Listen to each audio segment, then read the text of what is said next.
სახელითა მამისათა და ძისათა და წმინდისა სულისათა. დღეს თქვენ მოისმინეთ სახარების მომენტი, როდესაც მაცხოვარი ჩვენ იესო ქრისტე გალილეის ზღვის პირას დგას და მასთან ძალიან ბევრი ხალხი ახვევია. და ამ დროს ზღვის პირას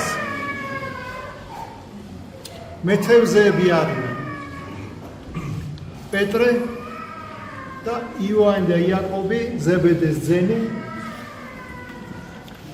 რომლებიც ბადეებს რეცხავენ და მაცხოვარმა უთხრა პეტრე მოციქულს, რომ ოდნავ შეაწურე ნავიო, თვითონ დაჯდა და ნავი ოდნავ შეცურდა ზღვაში და ხალხმა უკვე კარგად დაინახა მაცხოვარი და უფრო კარგად მოისმინა მისი ქადაგება. და როდესაც დასცხრა ქადაგებით, ანუ დაასრულა, შემდგომ პეტრე მოციქულს ეუბნება, რომ შეაცურე ნავიო და ბადე გადააგდეო ღრმაშიო და უფალო მთელი ღამეო ჩვენაო ვითევზავეთო და ვერაფერი ვერ დავიჭირეთო და რახან შენ ამბობო, აი ჩვენ მე გადავაგდებო და მართლაც შეაცურა ნავი სიღრმეში და გადააგდო ბადე და იმდენი თევზი დაიჭირა, რომ სიმრავლისაგანო გასხდებოდაო ბადე იგივე. ეს რას ნიშნავს? ესე იგი, მთელი ღამე იმ პერიოდში, როდესაც უნდა დაეჭირათ, ვერცერთი დაიჭირეს და იმ პერიოდში, როდესაც საერთოდ აღარ უნდა დაეჭირათ, მაშინ დაიჭირეს ყველაზე მეტი. და შეიძლება ეს ბევრი ადამიანისაგან ეს ჩვეულებრივი რამე ყავს და არც კი გაუკვირდეს, მაგრამ პეტრე, რომელიც მეთევზე იყო, იოანე, იაკობი ძმები, ეს მათთვის დიდი სასწაული იყო და რო დაინახა ეს, მუხლებზე დაეცა და ეუბნება, უფალო, გამეცალე, იმიტომ კაცი ცოდვილი ვარო, შენ წმინდა ხარო და მე ძალიან ცოდვილი ვარო და არა ვარ ღირსი, რომ ჩემთან იყო. და საოცარი რამ არის, ეხლა შეიძლება ჩვეულებრივ ადამიანმა, რომელმაც უცბად დაინახა, რომ რა ადვილად შემოზდის ფული, რა ადვილად შემოვა ეს სიმდიდრე. ის ადამიანი, ვისგანაც ეს შემოვა, უნებრივია არ ეტყვის, რომ გამეცალები. პირიქით, უფრო და უფრო მიეწეპება და შეიძლება როგორც ბევრი ადამიანი, ესეთი აი წურბელასავით მოაჯდეს და წოვოს და წოვს. სამწუხაროდ ძალიან გამრავლებულები არიან ასეთები. მაგრამ ამან იმდენად იმოქმედა მასზე ამ დიდმა სიწმინდემ, რომ ადგა და უთხრა, რომ უღირსი ვარ, უფალო, გამეცალე. და მერე მარტო თვითონ ვერ ამოწია და წამუყოფდაო, ანუ წამუყოფდა, ანიშნა მის, ასე ვთქვათ, მეგობრებს, ძმებს იოანეს და იაკობს, რომ დახმარებოდნენ და მათ მიეხმარნენ ის ორ ნავში ძლივ დაეტია ეს თევზი. და მაცხოვარი ძალიან საგულისხმო რამეს ეუბნება პეტრე მოციქულსო. პეტრეო, გამომხევიო და კაცთა მონადირეს გაგხდი შენო. კაცთა მონადირეში რა იგულისხმება? საერთოდ ზღვა სიმბოლიურად არის ამ ქვეყნის ორომტრიალი, ამ ქვეყნის წვალება, ამ ქვეყნის ცოდვა, ამ ქვეყნის მორევი, ჩაეძირება ადამიანი მერე უჭირს აქედან ამოსვლა. და აი ამ მორევიდან ადამიანების ამოყვანა ძალიან ძნელია და მაცხოვარი ეუბნება, რომ შენ მე გამომხევიო და კაცთა სულების მონადირეს გაგხდიო, ანუ აი ამ საშინელი ადგილიდან ადამიანების სულებს გაანთავისუფლებს ამოიყვანა. და მართლაც რომ გამოვიდნენ ნაპირას, პეტრემაც, იოანემაც და იაკობმაც დატოვეს ყველაფერი. და გაყვნენ ქრისტეს. ეხლა შეიძლება ეს ერთგვარი გასაოცარი ფაქტი იყოს, რომ პეტრეს ოჯახი ყავდა, ბუნებრივია, მთელი ღამე შრომაში, მთელი ღამე ან მეთევზეობაში, რომ ჯერ უძილობა, ღამის უძილობა, მერე აი ეს რო ამოვა ერთხელ ბადე, ორჯერ, 10ჯერ და ვერაფერს ვერ დაიჭერეს, როგორ მოქმედებს ადამიანზე, ხო? არაფერი. დატოვა ყველაფერი და სიხარულით გაჰყვა მაცხოვარს.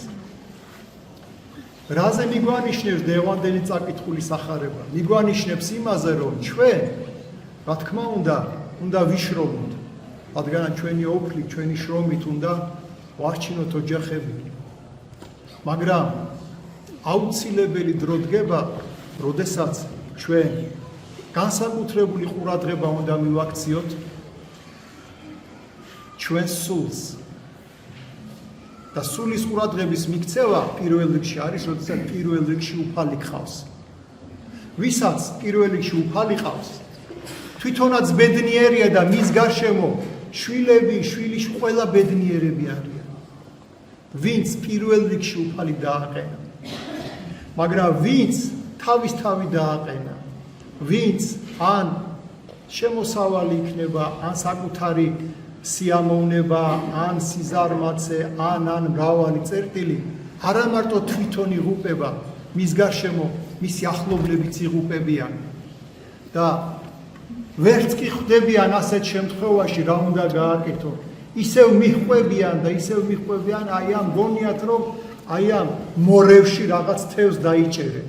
იმას კი ვერ ხვდებიან, ამ მორევში თვითონაც იხჩობიან.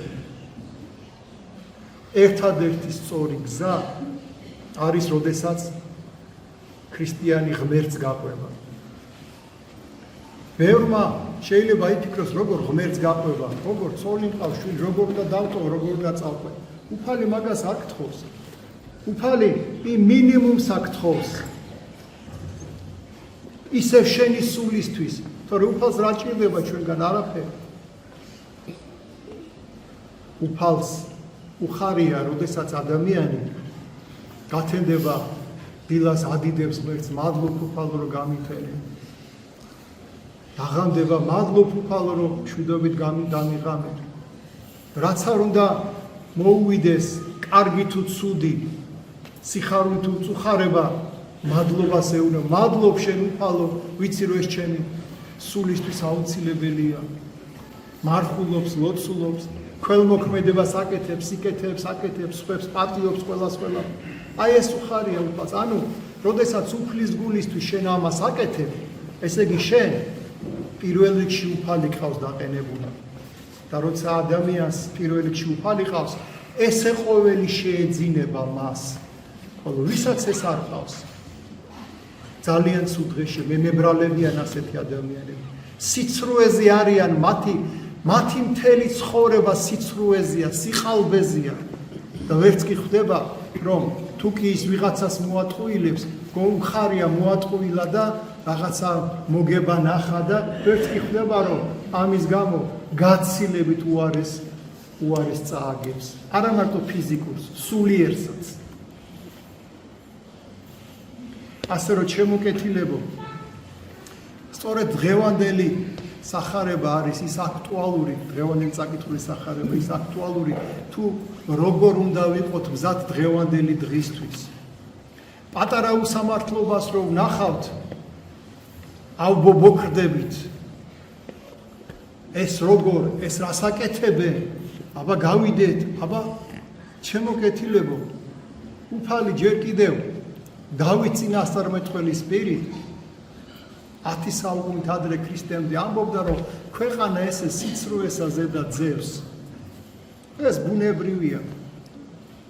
ქრისტე ღმერთი, რომელმაც უდიდესი სიყვარული გამოხატა, ღმერთმა ადამიანის ბუნებად შეისხა. მოვიდა ჩვენი გადასარჩენა და ხალხმა დასცინა, ცილი დასწამა, აფურთხა, შოლტიცემა, ჯვარზე გააკრა. მამა ღმერთს ევედრება, აპატიო, მამა ვარიციან რას აკეთებენ. ეს ხომ ამ ქვეყნის თვისება უსამართლობა. ქრისტემ თქვა, მე მდევნეს, შენც უნდა გდევნო. მე მყვედრეს, შენც უნდა გყვედრო. მე ცილი დამწამე, შენ ცილს დაგწამებე. მე უსამართლოდ მომექცნე, შენც უსამართლოდ მოგექცევია. ეს არის ქრისტიანის გზა, გოლგოთისკენ მიმავალი გზა ეს არის. ამის გამო რომ ჩვენ ვიჩხუბოთ, ავყვირდეთ, აბა ეს როგორ შეიძლება? მოდი ჩავიხედოთ ჩვენ საკუთარ სულში, დავინახავთ იმდენ სიბილწეს, იმდენ ჭურჭხს, იმდენ ცოდვას, აი ჯერ ვეცადოთ საკუთარ თვალიდან ამოვიღოთ ეს მორი და მერე ნახავთ რომ ჩვენი ძმის თვალიდან ეს ჩხირიც ამოვა. ასე რომ ჩემო კეთილებო, აი თითქოს დღევანდელ დღეს მიესადაგება დღევანდელი წაკითხული სახარება და სახარება ხო ყოველთვის აქტუალურია ყველა დროისთვის და მოდი ჩემო კეთილებო, პირველი და უმთავრესი რაც უნდა გვახსოვდეს, ურთიერთარს სიმძიმე ვიტვირთოთ და ესრეთ აღვასრულოთ მცნება იგი ქრისტესი. ეს რას ნიშნავს? ეს იმას ნიშნავს, რომ რაოდენ არ უნდა შემცოდოს მე ძმა, მე ვაპატიო, დახმარების ხელი გავუწოდო, დავამშვიდო, სიყვარული ვაჩვენო. ასევე მივცე მაგალითი იმას, თუ როგორ უნდა მოექცეს ის მერე სხვებს და როდესაც აი ეს სიყვარული იქნება ერში, ერი გამთლიანდება და როცა ერი მთლიანი იქნება, ჩვენზე ძლიერი არავინ არ იქნება. ჩვენთან უფალი იქნება, როცა ერთსულოვნება გვექნება და სადაც უფალია ძანებს ისევ დავითს წინასწარმეტყველი უფალი ნათელ ჩემდა და მათ ხოვარჩემდა ვისა მეშინოდეს უფალი შესავედრებელარ ცხოვრებისა ჩემისა ვისგან შევძრწუნდე. როცა უფალი ჩვენთან არის, არაფერსა და არავისი არ უნდა მეშინოდეს. ღმერთმა მოგცეს ამის ძალა, ღმერთმა მოგცეს იმის გააზრება, რომ წუთი სოფელში ვარ. ყოველი დღე შეიძლება იყოს ჩვენთვის უკანასკნელი დღე. და ისე უნდა ვიცხოვროთ, თითქოს აი დღის ბოლოს მხალი გველოდება საშინელ სამსჯავროზე. არანაირი ტყუილი, არანაირი სიძული, არანაირი ამპარტავნება, უნდა ვეცადოთ, რომ მუდამ უფლისთვის ვიყოთ მზად. ღმერთმა მოგცეს ამის ძალა, ღმერთმა მოგცეს ამის გააზრება და მე გაგახსენებთ კიდევ, რომ ხვალე არის იოანე ნათლისმცემლის მუცლადღების დღესასწაული. საერთოდ მუცლადღება არის მაცხოვრის ღვთისმშობლის და იოანე ნათლისმცემლის.